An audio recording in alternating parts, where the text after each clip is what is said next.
Notre système solaire n'en est qu'un sur plus de 500 systèmes solaires connus dans toute la galaxie de la Voie lactée.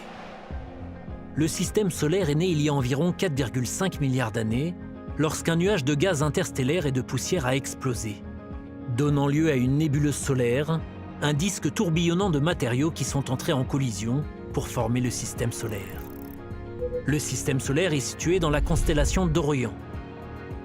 Seulement 15% des étoiles dans notre galaxie accueillent des systèmes planétaires, et l'une de ces étoiles est notre Soleil. 8 planètes tournent autour du Soleil. Les planètes sont divisées en 2 catégories, en fonction de leur composition tellurique et jovienne. Les planètes telluriques, qui comprennent Mercure, Vénus, la Terre et Mars, sont principalement constituées de matériaux rocheux.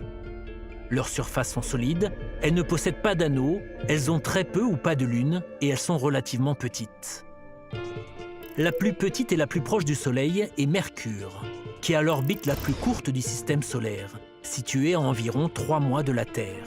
Vénus est la planète la plus chaude avec des températures allant jusqu'à 463 degrés Celsius en raison d'une atmosphère composée de dioxyde de carbone et d'importantes coulées de lave. À côté de ce monde de feu se trouve un monde d'eau, la Terre. Les systèmes d'eau de cette planète participent à créer le seul environnement connu dans l'univers capable d'accueillir la vie. La dernière des planètes telluriques, Mars, pourrait également avoir accueilli la vie il y a environ 3,7 milliards d'années, quand la planète avait une surface aqueuse et une atmosphère humide. Au-delà des 4 planètes telluriques de l'intérieur du système solaire se trouvent les planètes joviennes de l'extérieur du système solaire. Les planètes joviennes incluent les géantes gazeuses, Jupiter et Saturne, et les géantes de glace, Uranus et Neptune. Les géantes gazeuses sont principalement constituées d'hélium et d'hydrogène, tandis que les géantes de glace contiennent également des roches, de la glace et un mélange liquide d'eau, de méthane et d'ammoniac.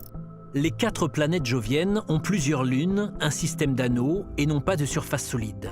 Elles sont immenses. La plus grande jovienne est aussi la plus grande planète du système solaire, Jupiter. À proximité se trouve Saturne, la 2e plus grande planète. Ces anneaux, très identifiables, seraient assez larges pour tenir entre la Terre et la Lune, mais font à peine 1 km d'épaisseur. Au-delà de Saturne se trouvent les géantes de glace Uranus et Neptune. La plus grande de ces géantes, Uranus, est célèbre pour sa rotation sur le côté.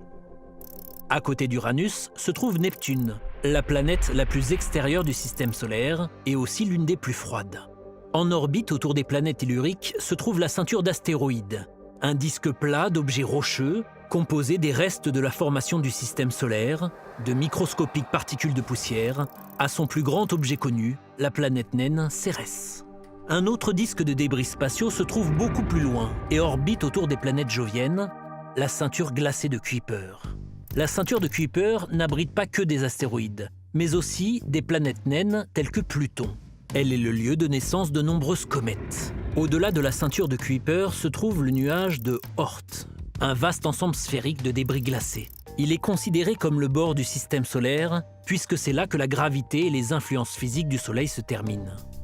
Notre système solaire, ses planètes et autres objets célestes tournant autour d'une même étoile qui leur donne vie, demeure un endroit spécial que l'on appelle maison.